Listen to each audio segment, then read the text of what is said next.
Hey everyone, welcome back to the channel. In today's video, I'm going to show you how to change your username on Threads. The Thread app is an Instagram app, so Instagram basically pushes over your username from the Instagram app over to Threads. But maybe you want to change that Threads username. I will show you how to do it. Let's open up the Threads application here and tap on this profile picture in the bottom right corner here. Now you can see my username under my name here. I can hit edit profile button here and you can see right next to my profile there is my username written.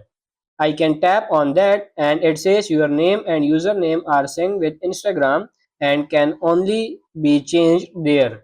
So because these two accounts or two apps are linked together, I have to change it over on the Instagram app and tap on this Instagram button in the top right. Now all I have to do is hit this edit profile and then you can see this username. You have to change your username here on Instagram and it will push it over to Threads.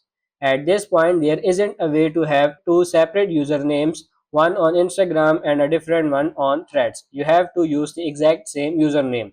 So you can change it on Instagram and then it will automatically push that over to the Threads app. So that's pretty much it for this video. I hope this video was helpful. If it is, like it and subscribe to the channel. Thank you.